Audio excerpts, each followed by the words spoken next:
नमस्कार साथियों, मैं जीतू चौधरी।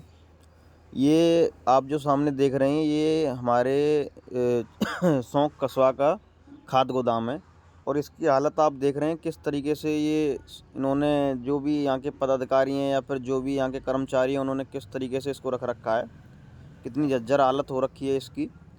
और यहाँ पे चलो हालत तो जो है वो है। यहाँ पे ये देखिए, आप सामने देख रहे होंगे कि किसान कितने बैठे हुए हैं। ये खाद लेने के लिए वो बैठे हुए हैं। इस समय डीएपी की ज़रूरत है और डीएपी इनको नहीं मिल पा रहा है। और अभी आप देखेंगे कि 10 बज चुके हैं और 10 बजने के बाद भी यहाँ पे ताले लगे हुए हैं। ये आप देख रहे होंगे ताले लगे हुए हैं। अब ये किसान डेली आ रहे हैं यहाँ पे और डेली आकर के बैठ रहे हैं। डेली इनको एक नया आश्वासन दे दिया जाता है कि आप कल आना, परसों आना, कल बटेगा, परसों बटेगा, आज नहीं बट पाएगा, आज बीमार हैं, आज कुछ हैं। पिछले बीते हुए वर्षों से खाद की बड़ी किल्लत है किसानों के लिए। और आज हम यहाँ पे पहुंचे हैं, इनसे पूछेंगे जो किसान यहाँ पे हमें बैठे हुए मिले हैं, इनको खाद मिल रहा है या नहीं मिल रहा है समय पे। हाँ जी। ना मिल पा रहा साहब समय पे बिल्कुल। जो मान लो 10 दिन 8 दिन ज्यादा चक्कर काटते काटते। आप कितनी बार आ गए यहाँ पे? अरे साहब सुबह के 5 बजे का आमत है, मैं आप 7वीं बार आया हूँ। अच्छा, आज 7वीं बार आ चुके हो, तभी भी नहीं मिला? ना मिलो भाई। डीएपी चाहिए इस समय तो। डीएपी चाहिए साहब, गेहूं की बुवाई है, खेती तैयार है बिल्कुल। यूरिया के टाइम पे यूरिया मिला? अरे यूरिया ना मिलो साहब, ब्लैक लेने पड़े हमें तो 400 रुपया कट्टा। अच्छा हाँ, ये क्या कहते हैं ये? लेकिन आवे ना समय थे आवे हुए ये कहूँ बांट ना पावे, व्यवस्था ना बन पावे। भाई सीगा की जो हमारी सोसाइटी है उसमें 3 पंचायतें लगी हुई हैं, तो उनका नंबर भी बनाते फिर उदमवादी ज्यादा होते मिलना पापा सही समय से। अंत उठ जाए। ऊपर से ऊपर गायब हो जाता है। पहले सचिव ने ब्लैकबाजी कर दी, सस्पेंड हुआ चक्कर में। अच्छा, और क्या सचिव ने? सचिव परेशान के सचिव रामवीर सिंह यार 2 ट्रक गायब कर दिया, वापस सस्पेंड है वो। अब ये बता रहे हैं कि बताओ, खाद ऊपर से ऊपर ब्लैक हो रहा है और ये यहाँ पे 7 बार आ चुके हैं, अभी तक इनको खाद नहीं मिला है। और खेती इस समय बुवाई के लिए खेत तैयार है, बिल्कुल तैयार है सर, और खाद नहीं है।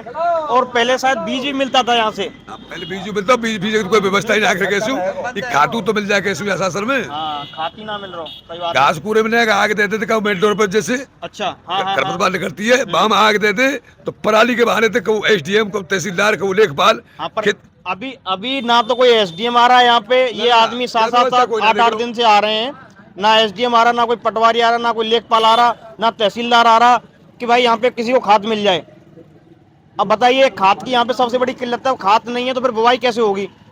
ना तो बीज है इनके पास में, और ना बीज भी यहाँ से पहले मुहैया कराया जाता था, अब बीज भी नहीं मिलता यहाँ पे, और खाद तो है ही नहीं। तो इसके ऊपर आपने किसी से कहा है? कृषि विभाग वाले जो इनके ऊपर है सोसाइटियों के, हमें तो कोई आज तक अधिकारी, कोई इंस्पेक्टर को दिख रहा है। अच्छा, यहाँ पे कोई नहीं देखा आपको? हमें कोई जानकारी ना कोई आवे, कम से कम अपनी बात तो रो में उनके भैया व्यवस्था सही सुचारू करवाओ। सही बात है, सही बात है। आप कब से आ रहे हैं? 4-5 बार आ गए आप। और आप? 8-7 हमें आ ली ना, 8-7 बार। ये कट्टा आप कब से आ रहे हो?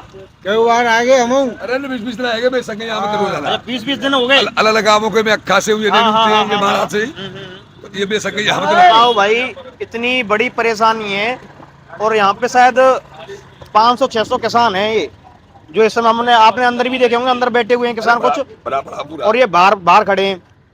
अंदर तो खैर व्यवस्था है नहीं, इतनी वहाँ पे कीच हो रखी है, आपने देखा होगा कितनी व्यवस्था खराब है यहाँ की, एक तो वैसे ही गोदाम की, और तब भी इनको किसानों को खाद नहीं मिल पा रहा है। इसके लिए जो भी है शासन का, जिसकी भी जिम्मेदारी है, वो दे इन चीज़ों पर ध्यान, क्योंकि ये बहुत ही आवश्यक चीज़ है। अगर ये किसान ही अगर नहीं होंगे तो फिर आप क्या खाएंगे और क्या पिएंगे? किसान ही आपके लिए खाने के लिए दे रहे हैं, पीने के लिए दे रहे हैं, और आप ही इन सब चीज़ों के लिए व्यवस्था नहीं कर रहे हैं। इसमें जिम्मेदारी प्रशासन की है। जो भी हम तो ये बात कहते हैं कि अगर एसडीएम महोदय अगर पराली के उसमें घूम रही हैं, चलो अच्छी बात है, चलो पराली नहीं जलानी चाहिए, हम भी इसकी फेवर में। पर अगर आप उसके उसमें अगर घूम रहे हैं तो फिर इसको भी तो देखिए कि यहाँ पे खाद नहीं मिल रहा है। खाद क्यों नहीं मिल रहा है, इस चीज पे आप ध्यान दीजिए। तहसीलदार नहीं आते, ना कोई एसडीएम महोदय, वो देख रही हैं, अब जा रहे हैं गाँव। डीएम साहब हैं, वो भी देख रहे हैं गाँव जा करके कि पराली नहीं जलाई जाए। अच्छी बात है, नहीं जलाई जाए, पर इन चीजों पर भी तो ध्यान दें। एक बार यहाँ पे आकर के भी तो देखें कि खाद क्यों नहीं मिल रहा है किसानों को, खाद कहाँ जा रहा है। अगर आ भी रहा है तो खाद जा कहाँ रहा है? ब्लैक हो रहा है, या फिर दे नहीं रहे हैं यहाँ पे जो भी यहाँ के अधिकारी हैं। और एक तो ये व्यवस्था ही ऐसी है, पूरा आपने देखा होगा, हमने जो दिखाया है गोदाम, पूरा कैसा जर्जर हालत में पड़ा हुआ है। कब गिर मिल लो कि ना मिल लो, तो ये हाथ ना मिलो ना क्या कह रहे हो बाबा? यूं कह रहे हैं साहब स्टाफ बीमार डरो मैं कैसे बांटूं अच्छा स्टाफ बीमार है, पूरा स्टाफ बीमार है वो, पूरा स्टाफ बीमार एक भी आदमी ना आ रहा? ना रहो यूं एक अपना बताओ अकेलो में हूं मैं कैसे बांटूं। अच्छा हाँ ऐसे बोल रहे लो साहब स्टाफ बीमार है वो, ये 4-5 दिन आते तो इनकी त्योहारी छुट्टी चल रही है। वाके बाद में कल संडे हो, शनिवार को ये शनिवार को मिलो, ना मिले शनिवार को ना मिलो।